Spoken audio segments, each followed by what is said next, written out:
अल्लाह की इबादत के लिए अल्लाह से ही मदद मांगेंगे और उसके लिए दुआ करेंगे। और सबसे बेहतरीन दुआ हमें इस सूरह फातिहा में सिखाई गई कि इहदिना सिरातल मुस्तकीम। इहदिना दिखा, नून अलिफ ना जो है हमको, नून अलिफ ना जो है वो अटैच प्रोनाउन है जो रब्बाना में आखिर में आता है। इस तरीके से दिखा हमको यानी कि गाइडस, हिदायत दे हमें। हिदायत का मतलब होता हैगा, इहदिका का होता है नरमी और शफ़क़त से रास्ता दिखाना, फिर उस रास्ते को दिखा के छोड़ नहीं देना बल्कि उस पर चलाना और फिर मंजिल तक पहुंचाना। तो कौन दिखाएगा रास्ता? अल्लाह ताला, क्योंकि अल्लाह ताला ने ही हमको बनाया हैगा और उसी ने इस दुनिया को भी बनाया हैगा। तो वही जानता है कि हम किस रास्ते पे हमें चलना चाहिए, कि हमें सही मंजिल मिलेगी कौन से रास्ते के ज़रिए, किस तरीके से हम जन्नत तक पहुंच पाएंगे। तो हिदायत जो होती है बेसिकली वो दो तरह की होती है। एक होती है हिदायत इल्मी, जिसे हिदायत इरशाद भी कहते हैं, और एक होती है हिदायत अमली, जिसे हिदायत तौफीक भी कहते हैं। जो कि हमने दुआ मांगते हैं अल्लाहुम्मा इन्नी असअलुका इल्मन नाफिया, कि अल्लाह ताला मैं इल्म नाफे मांगता हूँ, अमल मुतकब्बला, और कबूल होने वाला अमल। तो हिदायत इल्मी जो होगी वो नफ़ामंद इल्म हो गया, और हिदायत अमली जैसे जो कि बार बार कुरान मजीद में आता है अमल सौले के बारे में। तो इस वक्त आपको अल्लाह ताला की तरफ से हिदायत इल्मी मिल रही है और ये भी अल्लाह ताला ही देता हैगा। अल्लाह लाया आपको यहाँ तक, ये उसी की तौफीक से हुआ हैगा। आपने कभी मांगा होगा अल्लाह ताला से और अल्लाह ताला ने आपके लिए रास्ता दिखा दिया। सेकंड काम जो हैगा अब ये है कि इसको आपको अमल में लाना है। तो देखिए दुनिया में भी हमें जो कुछ भी चाहिए होता है तो उसके लिए क्या होता है, उसके लिए कुछ कोशिश करनी पड़ती है, स्ट्राइव स्ट्रगल होती है ना। आपको कोई डिग्री चाहिए, आपको कहीं पहुंचना हैगा तो आप उसके लिए कोशिश करेंगे। आप घर बैठे तो नहीं करेंगे ना कि मैं घर बैठा रहा हूँ मुझे डिग्री मिल जाए, मुझे तो बड़ी शौक़ है डॉक्टर बनने का। घर बैठे बैठे क्या आप डॉक्टर बन जाएंगे? आपको उसके लिए एडमिशन लेना पड़ेगा, एप्टीट्यूड टेस्ट की तैयारी करनी पड़ेगी, इतनी मेहनत करनी पड़ेगी। क्या कुछ नहीं करना पड़ता? तो जन्नत में जाने का शौक़ हो और कोशिश ना करें, ना पढ़ें, ना जानें, ना लिखें, अंधेरों में रहें और कहें कि अगर किस्मत में लिखा होगा, अल्लाह ताला की तौफीक होगी तो मैं भी जन्नत में पहुंच जाऊंगा। ऐसे तो नहीं होगा ना। देखी है तो मिल ही जाएगी। तो अल्लाह ताला इल्म दे रहा हैगा, अल्लाह ताला से अमल की तौफीक भी मांगे। तो ये हिदायत दो तरह की होती है, एक हिदायत इल्मी होती है, एक हिदायत अमली होती है। जब तक दोनों नहीं होंगी, जब तक थ्योरी प्लस प्रैक्टिकल दोनों क्लियर नहीं होगा, टेस्ट पास नहीं करता इंसान। यहाँ पे क्या कह रहेगा, इहदिना सिरातल मुस्तकीम। सिरात कहते हैं खुला रास्ता, जैसे कि आप समझ लें एक चौड़ा खुला रास्ता होता है, हाईवे टाइप।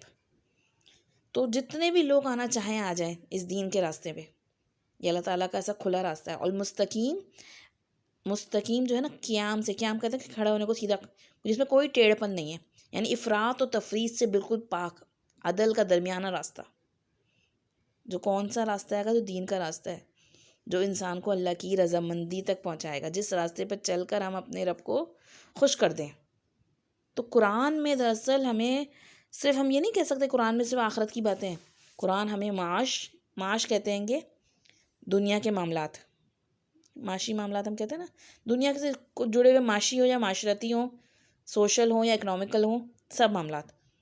और माद कहते हैं आखिरत के, बासबादल मौत के, जो हमेशा की ज़िंदगी के, उसके दोनों के बारे में खुली खुली वजाहतें व बातें मिलती हैं। रसूलुल्लाह सल्लल्लाहु अलैहि वसल्लम की हिदायत हदीस है जिसमें आता है कि कोई चीज़ ऐसी नहीं हैगी जो जन्नत से करीब करती हो और जहन्नुम से दूर करती हो मगर तुम्हें वाज़े ना कर दी गई। यानी आप सल्लल्लाहु अलैहि वसल्लम हमें हर बात कुरान के ज़रिए और अपने फरमान और इरशादात के ज़रिए बता के गएंगे। तो ये कुरान के हाईवे से सीधे हम कहाँ तक पहुँचेंगे? इंशाल्लाह जन्नत तक। अब ये हम पर है, हम हाईवे पे ड्राइवर्स अब चढ़ चुके हैं समझे आप। लेकिन जब हाईवे पे चढ़ते हैं तो कुछ रूल्स एंड रेगुलेशंस को फॉलो करना होता है। आप में से किसी ने भी ड्राइविंग टेस्ट अगर कभी दिया हो तो उसको पास करने के लिए क्या करना पड़ता है? कैसे पास करते हो? कितनी बार बार टेस्ट देना पड़ता है, बाज़ वक़्त तो क्लियर नहीं होता। तो क्या सिर्फ इल्मी आप तैयारी कर लें थ्योरी में पास हो जाते हैं? प्रैक्टिकल करना पड़ता है ना, अलाउ ही नहीं होता आपको वरना जब तक रोड पे आने के लिए, जब तक टेस्ट क्लियर नहीं होगा। तो असल क्या चीज़ है कि अमली हिदायत से जब तक आप प्रैक्टिकल नहीं करेंगे आप क्लियर नहीं होंगे। फिर मज़ीद अल-मुस्तकीम की डेफिनेशन आ रही है कि सिरात अल्लज़ीना, उन लोगों का रास्ता। सिरात वही लफ्ज़ आ गया, अल्लज़ीना जमा है, अल्लज़ी सिंगुलर होता है और अल्लज़ीना जमा होती है, यानी पिछले जो जिनकी बात हो रही थी ना उसी से मुतल्लिक बात आगे हो रही है, उन लोगों का रास्ता। अनअमता, इनाम किया तूने। अनअमता, अनम इनाम को कहते हैं। ता जो है इसका मतलब सामने वाले की तरफ इशारा हो रहेगा। अगर यहाँ पे ता की जगह अनमतू होता तो होता इनाम किया मैंने। ये खैर हम बाद में समझेंगे फ़ेल के हवाले से। तो अल्लाह ताला उन लोगों का रास्ता दिखाए जिन पे अल्लाह का इनाम हुआ। अलैहिम, उन पर। अल्लाह का मतलब होता है ऊपर, और इसकी हम इंशाल्लाह गर्दान कर लेंगे। अलैहिम, उन पर, यानी जिन पर अल्लाह का इनाम हुआ उनका रास्ता दिखा।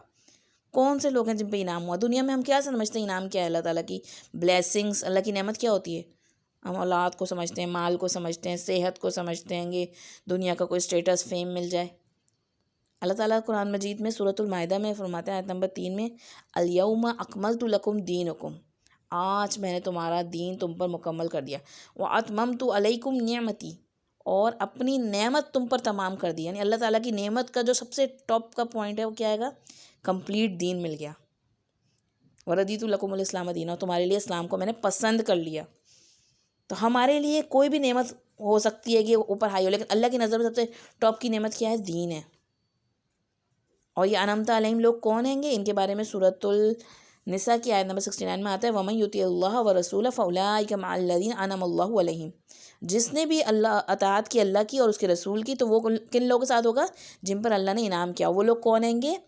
वो लोग हैं मिनन नबिय्यीना व सिद्दीकीना व शुहदाई व सालिहीन व हसुन उलाइका रफ़ीका, यानी वो अम्बिया हैं, फिर उसके बाद सिद्दीकीन आते हैं सच्चे लोग, व शुहदा, और उसके बाद सालिहीन नेकोकार।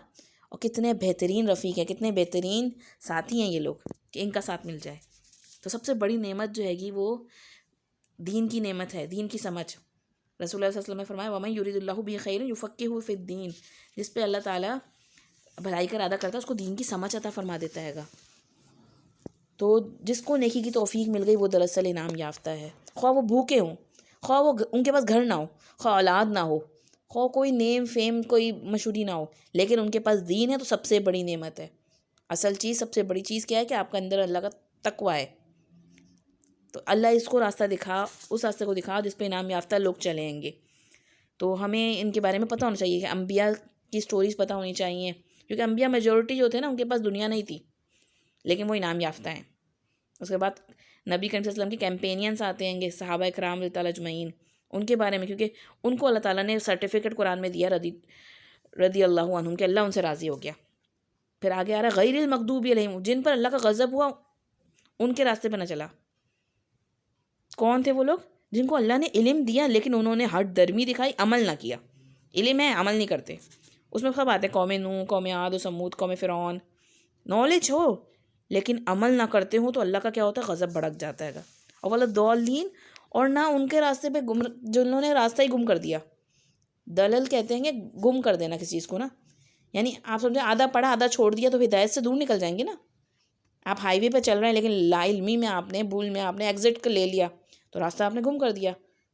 आप खुद सोचें, अगर हम जैसे एक 90 डिग्री है, सीधी स्ट्रेट जा रही हैगी, अब उससे अगर आपने हल्का सा भी 80 डिग्री या फिर आपने 110 डिग्री ले लिया हैगा तो क्या होगा? स्टार्टिंग में जो आपको लगेगा बहुत ज़रा सा फ़र्क है, लेकिन आगे जाके डेस्टिनेशन का फ़र्क कितना निकलेगा? तो भटक जाएंगे, अपनी मंजिल तक तो नहीं पहुँचेंगे ना। तो 3 तरह के लोग हो गए। एक इल्म व अमल वाले हो गए, जिन पे अल्लाह ताला ने अनमता अलैहिम कहा है, जिनको कि उन्होंने थ्योरी भी प्रैक्टिकल भी सब लेके चले और रोड टेस्ट पास कर लिया। दूसरे लोग हो गए जिसके पास इल्म तो है लेकिन वो अमल नहीं करते, नॉलेज बहुत जमा करी, इन्फॉर्मेशन बहुत है, हमें सब पता है, लेकिन अमल नहीं करना हैगा। अल्लाह ताला का इन पे गुस्सा है, गज़ब है। और तीसरे लोग वो हो गए ना इल्म है ना अमल है, मतलब दौलीन। तो कहा जाता है कि इल्म मग़दूब अलैहिम में उस दौर में यहूद को भी रखा जाता था, क्योंकि यहूद के पास भी इल्म था लेकिन वो अमल नहीं करते थे। उन्होंने अपने ऊपर किताबों का बोझ लादा हुआ था लेकिन उनके पास अमल नहीं था, उस पर अमल करके नहीं देते। और दौलीन में नसारा को रखा जाता है क्योंकि उन्होंने ईसा अलैहिस्सलाम की सही तालीमात को ही खो दिया। रिवील्ड नॉलेज जो उनके पास आया था उसको भूल के वो किसी और चीज़ों में, किसी और कामों में लग गए। तो देखिए, इल्म के बगैर अमल नहीं आता है। इल्म हासिल करना बहुत ज़रूरी है। अमल के लिए इल्म हासिल करना, तलबुल इल्म फरीदतुन अला कुल्ली मुस्लिम, हर मुसलमान पे इल्म हासिल करना इसीलिए फ़र्ज़ करार दिया गया है। तो इल्म का मौका अल्लाह ताला ने आपको दिया है, आपको अमल की कोशिश करनी है। सबसे पहली चीज़ कि नमाज़ों में सूरतुल फातिहा पे गौर करें, इसके मायनों पर, और थोड़ा तर्जुमे को दोहराएं, बार बार रिपीट करें और अपने हाथ से लिखें, इससे ज़्यादा समझ में आएगा आपको।